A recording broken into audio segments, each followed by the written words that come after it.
बहुत पुरानी बात है। पहाड़ियों से घिरा एक शांत गांव था, चांदपुर। गांव छोटा था, पर चारों तरफ हरियाली, नदियां और खेतों की महक थी। गांव वाले सादगी भरा जीवन जीते थे, पर उनके ऊपर हमेशा एक अदृश्य डर मंडराता रहता था। डर था भूदर बाघ का, जो जंगल का आतंक था। भूदर इतना चालाक और खतरनाक था कि उसकी दहाड़ सुनकर ही लोग कांप जाते।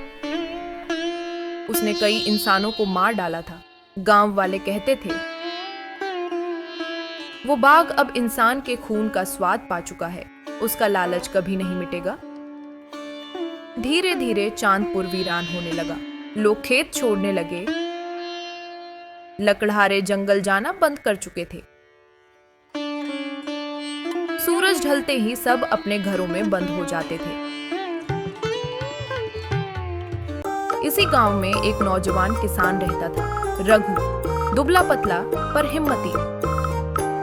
वह सुबह सुबह अपने बैलों के साथ खेतों में काम करने जाता था। जब बाकी लोग डर कर घरों में रहते, तब भी रघु अपने काम पर डटा रहता। उसकी पत्नी कविता हमेशा चिंता में रहती। रघु, अब छोड़ भी दो ये जिद। बाघ ने आधे गांव को उजाड़ दिया और तुम रोज खेत चले जाते हो। रघु हंस कर कहता, अगर डर ही इंसान का रास्ता तय करे तो फिर किसे जीना कहते हैं। दिन बीतते गए। भूदर की दहाड़ अब गांव के और करीब सुनाई देने लगी थी। तब गांव के बुजुर्गों ने एक सभा बुलाई। कोई बोला, हम सब मिलकर उस बाघ को मार डालते हैं। दूसरा बोला, वो बाघ हवा की तरह आता है, किसी ने उसे साफ देखा तक नहीं। तीसरा कह उठा, चलो गांव छोड़ दें, जान बची तो लाखों पाएंगे। मगर बुजुर्ग राम नारायण बोले, यह मिट्टी हमारे बाप दादाओं की है, डर कर भागना तो गुलामी है। बहस लंबी चली, पर हल कोई नहीं निकला। रघु चुपचाप बैठा सब सुन रहा था। उसकी आंखों में कुछ अलग था, विचार की चमक। रात भर वह जागता रहा, सोचता रहा। ताकत से उस दानव को हराना नामुमकिन है, पर अक्ल से शायद जीत मिल जाए। अगले दिन रघु ने अपनी पुरानी कुल्हाड़ी उठाई और जंगल की ओर चल पड़ा। हवा में सन्नाटा था। तभी झाड़ियों के पीछे सरसराहट हुई और भूदर बाघ छलांग लगाकर सामने आया। उसकी आंखें आग की तरह जल रही थीं। कौन है जो मेरे इलाके में कदम रखता है? भूदर गरजा। रघु थोड़ा सहमा, पर बोला, महाराज, मैं आपकी जमीन पर नहीं आया, बस रोज की रोजी कमाने आया हूं। अगर आप चाहें तो मैं आपके लिए काम कर सकता हूं। बाघ रुक गया। काम? किस तरह का काम? रघु बोला, मैं रोज आपके लिए शिकार पकड़ कर लाऊंगा। आपको शिकार करने की मेहनत नहीं करनी पड़ेगी। भूदर को यह बात पसंद आई। उसने कहा, ठीक है, लेकिन याद रख, एक दिन भी खाली हाथ आए तो तेरा मांस मेरा होगा। रघु ने सिर झुकाया। मैं मंजूर है। उस दिन से रघु रोज कुछ न कुछ लेकर जाता। कभी हिरण, कभी जंगली सुअर, कभी बकरा। भूदर आलसी होता गया, रोज दावत उड़ाने लगा। गांव वालों ने देखा कि रघु रोज जंगल जाता है और सही सलामत लौट आता है। कुछ ने कहा, रघु तो उस बाघ का साथी बन गया है। पर बुजुर्ग बोले, नहीं, ये लड़का बेवकूफ नहीं है, जरूर कुछ सोच रहा होगा। कई हफ्ते बीते। एक दिन भूदर ने उबासी लेते हुए कहा, रघु, अब मुझे इन जानवरों से ऊब हो रही है।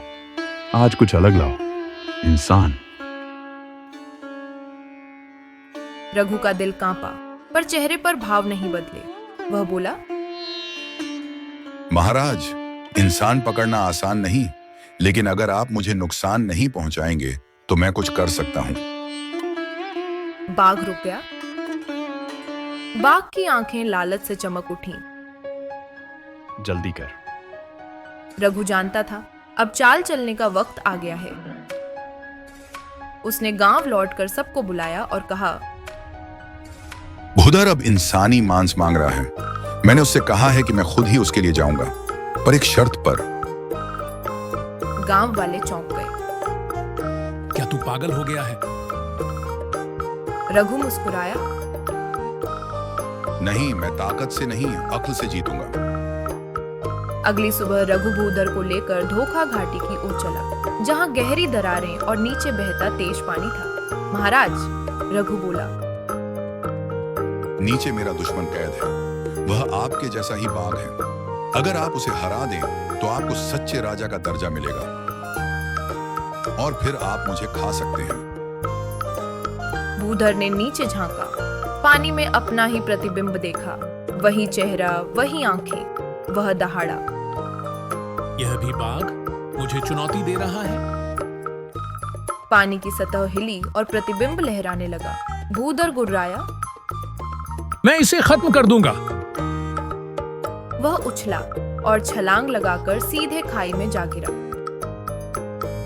पानी के छींटे उड़े, आवाज गूंजी और फिर सन्नाटा।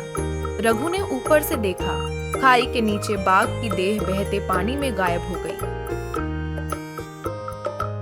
जब वह गांव लौटा, लोग उसके चारों तरफ जुट गए।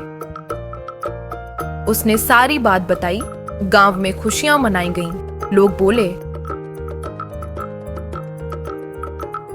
रघु ने हमें आजादी दी। रघु बस मुस्कुराया और बोला, याद रखो, ताकत से बड़ी ताकत है सोच। घमंड किसी को नहीं छोड़ता, चाहे वो बाघ हो या इंसान। उस दिन के बाद से धोखा घाटी का पानी हमेशा शांत बहता रहा, जैसे किसी की मूर्खता को सदा के लिए दफन कर गया हो।